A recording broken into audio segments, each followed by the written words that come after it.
The Betrayal Within. I remember the day it all began, the day our company changed forever. It was a bright Monday morning, the sun casting long shadows across the polished glass windows of our high-rise office building. The city was alive with the usual hustle and bustle, but within the walls of our company, something much darker was brewing. My name is Jonathan Taylor, and I've been with the company for nearly a decade. I've seen it grow from a small startup to one of the most successful enterprises in the city, all under the leadership of our brilliant CEO, Richard Carter. Richard was not just my boss, he was my mentor, my guide, and most importantly, my friend.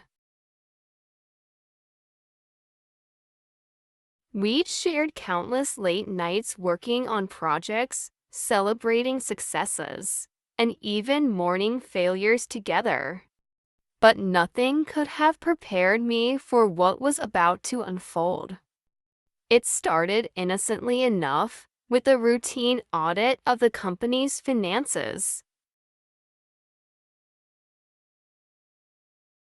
Our CFO, Michael Harris, a man of impeccable reputation and another close friend of Richard's, had initiated the audit himself. Michael was known for his meticulous attention to detail, and no one doubted his integrity. But as the auditors dug deeper, they discovered discrepancies small at first, almost unnoticeable. But as they continued to probe, the gaps grew larger and more alarming. $180 million was missing. The news hit the office like a thunderbolt. Whispers spread like wildfire, and soon everyone was talking about it. How could such a massive sum disappear without anyone noticing? The board demanded answers, and an internal investigation was launched. Richard took charge of the situation, as he always did, reassuring everyone that the truth would come out, that justice would be served. But behind the scenes, he was a man on the edge. I was in the boardroom when the investigation team presented their findings. The atmosphere was tense, with everyone on edge. The head investigator, a stern-looking woman named Susan Bennett, stood at the front of the room, her expression unreadable. "We've traced the missing funds," she began, her voice steady but firm. The money was siphoned off through a series of complex transactions, laundered through multiple shell companies, and finally deposited into accounts in various offshore banks. The room fell silent. Everyone was holding their breath, waiting for the bomb to drop. "And who's behind this?" Richard asked, his voice tight with tension. Susan hesitated for a moment, then dropped the bombshell. "We have reason to believe that Michael Harris, our CFO, was involved in the embezzlement." Gasps echoed around the room. I felt like the ground had shifted beneath my feet. Michael, the man who had been with us since the beginning. The man who had always been by Richard's side. It seemed impossible. Richard's face turned ashen. "There must be some mistake," he said, shaking his head in disbelief. "Michael would never." But Susan wasn't done. We also have evidence that suggests he wasn't acting alone. There were others involved. Who? Richard demanded, his voice rising in anger. Susan looked straight at him, her gaze unwavering. We believe you were involved, Richard. The room erupted into chaos. Board members shouted, some in disbelief, others in anger. Richard looked like he'd been punched in the gut. For a moment, I thought he was going to collapse. But then, he did something that shocked us all. He laughed a bitter, hollow laugh that sent chills down my spine. You think I stole $180 million from my own company? He said, his voice dripping with sarcasm. You think I'd betray everything I've worked for? Everything we've built? Susan remained calm. The evidence suggests you were part of the plot, Richard. Your accounts show unexplained deposits that coincide with the missing funds. We've also traced communications between you and Michael discussing the transactions. I couldn't believe what I was hearing. Richard was a man of integrity, someone who had always put the company and its people first.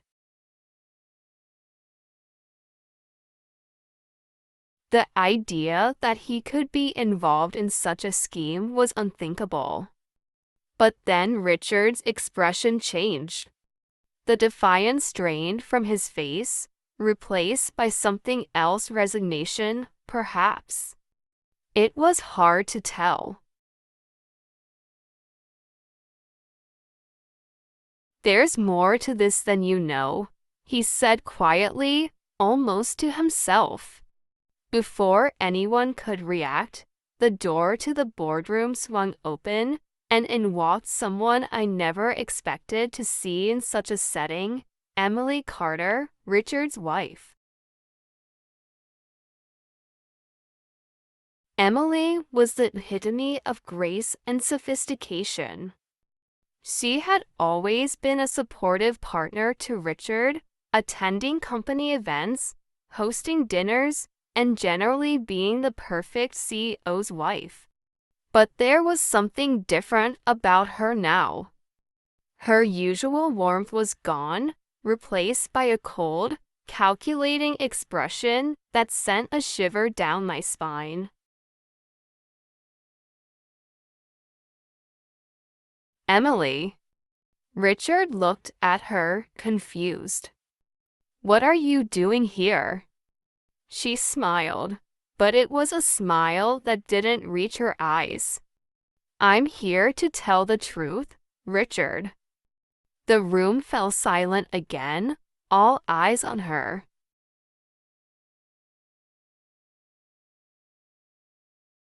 The truth. Richard repeated, his voice barely a whisper. Yes, Richard, she said, stepping forward. The truth about the $180 million. The truth about who's really behind this. I could see Richard's mind racing, trying to make sense of what was happening. What are you talking about? I'm talking about the plan, she said, her voice cool and composed. The plan to take the money and disappear.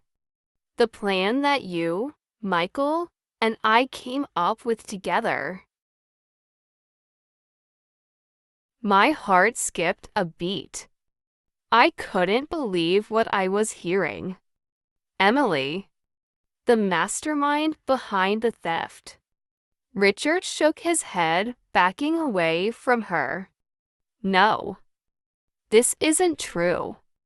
You're lying. But Emily didn't waver. It's true, Richard. Every word. We planned it together. You needed the money to cover your gambling debts. Michael wanted to retire early, and well, I wanted something more. Something you couldn't give me. The room was so quiet you could hear a pin drop. I felt like I was in a nightmare, watching everything I knew crumble before my eyes. But it's over now, she continued. The money's gone, and there's no way back. Richard looked at her, betrayal and hurt etched across his face. Why, Emily? Why would you do this? She sighed, almost as if she pitied him. Because, Richard, I'm tired of living in your shadow. I'm tired of being the perfect wife, the supportive partner. I wanted something more, something for myself. And you thought stealing $180 million was the answer. Richard's voice was filled with disbelief. Emily shrugged. It's more money than we could ever spend in a lifetime. It was supposed to be our ticket to freedom. But why involve Michael? Why drag him into this? Richard asked. Because he was easy to manipulate, she replied. He trusted you, and by extension, he trusted me. It wasn't hard to convince him to join us. As she spoke, I realized the depth of her betrayal. She had manipulated them both, using their weaknesses against them to achieve her own ends. It was chilling. But it's all over now, she said, turning to the board members. You can have Richard. He's the one who orchestrated the whole thing. Michael was just a pawn, and well, I was just along for the ride. The board members exchanged glances, unsure of what to do. Susan, the investigator, finally spoke up. We'll need to conduct a full investigation, she said. But for now, Richard, I'm placing you under arrest. Richard didn't resist as they led him away. He looked broken, defeated. As he passed by me, he stopped for a moment. Jonathan, he said, his voice heavy with regret, I'm sorry. I never meant for any of this to happen. I didn't know what to say. My mind was reeling from everything that had just happened. The man I had looked up to, the man I had trusted, was gone, replaced by a stranger. As they took him away, Emily stood there, watching with a cold detachment. She had gotten what she wanted, but at what cost? Over the next few weeks, the investigation continued. Michael was arrested as well, and the details of their plan were laid bare. It turned out that Emily had been the mastermind all along, manipulating both Richard and Michael to steal the money and set up offshore accounts. But things hadn't gone according to plan. The auditors had uncovered the discrepancies earlier than expected, forcing her to reveal the truth before she could escape. The company was in shambles. The board had to scramble to contain the damage, and the trust, that had been the foundation of our success was shattered. Employees were shaken, unsure of what the future held. And as for me, I was left to pick up the pieces of my life, wondering how I could have been so blind. In the end, Emily got what she deserved. She was arrested and faced a long list of charges. But even as she was led away in handcuffs, she remained calm, almost serene. She had played her game, and she had lost. But she had played it well. As for Richard, he was a broken man. The betrayal had cut deep, and he would spend the rest of his life trying to make amends. He had lost everything: his company, his reputation, his freedom. And all because of a woman he had trusted more than anyone else in the world.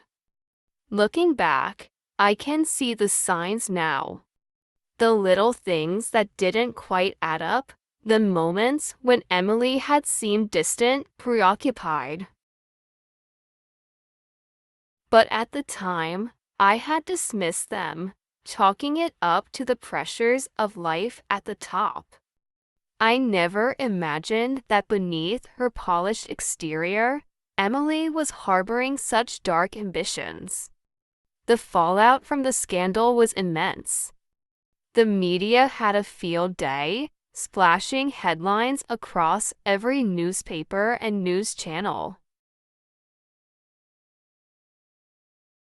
CEO and CFO arrested in $180 million embezzlement scandal, they screamed. The company's stock plummeted, investors fled, and for a while, it seemed like we might not survive. I was called into endless meetings with the board, auditors, and legal teams, all trying to untangle the mess that had been left behind. Every day felt like a battle to keep the company afloat. I barely had time to process my own emotions, let alone the magnitude of the betrayal.